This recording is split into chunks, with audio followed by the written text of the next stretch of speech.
Chapitre 10. C'est drôle comme la fatalité se plaît à choisir pour la représenter des visages indignes ou médiocres. Cet été-là, elle avait pris celui d'Elsa. Un très beau visage, si l'on veut, attirant plutôt. Elle avait aussi un rire extraordinaire, communicatif et complet, comme seuls en ont les gens un peu bêtes. Ce rire, j'en avais vite reconnu les effets sur mon père.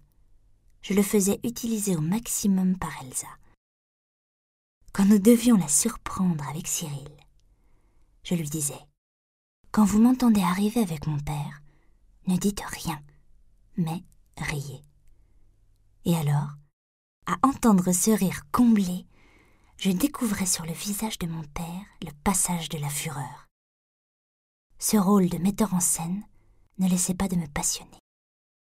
Je ne manquais jamais mon coup, car quand nous voyions Cyril et Elsa ensemble, témoignant ouvertement de liens imaginaires, mais si parfaitement imaginables, mon père et moi pâlissions ensemble. Le sang se retirait de mon visage comme du sien, attiré très loin par ce désir de possession pire que la douleur. Cyril penché sur Elsa. Cette image me dévastait le cœur et je la mettais au point avec lui et Elsa, sans en comprendre la force.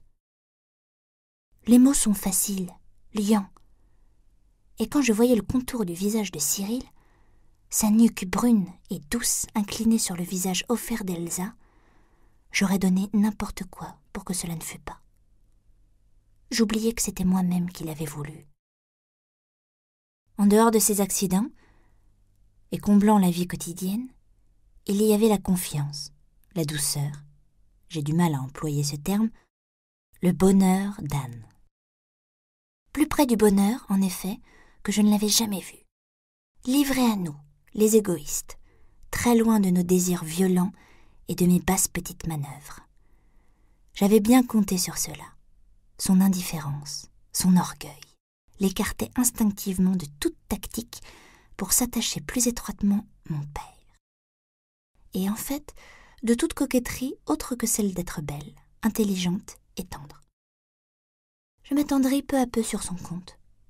L'attendrissement est un sentiment agréable et entraînant comme la musique militaire. On ne saurait me le reprocher.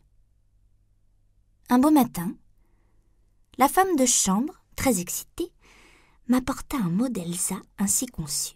« Tout s'arrange, venez !»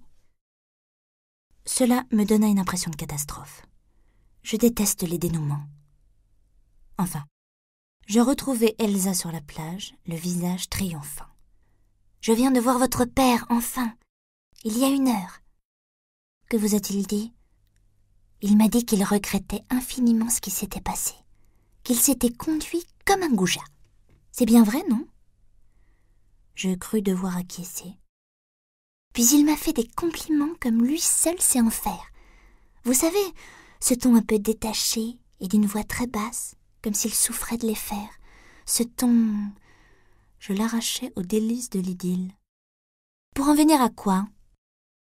Eh bien, rien. Enfin si. Il m'a invité à prendre le thé avec lui au village, pour lui montrer que je n'étais pas rancunière et que j'étais large d'idées. Évoluée, quoi.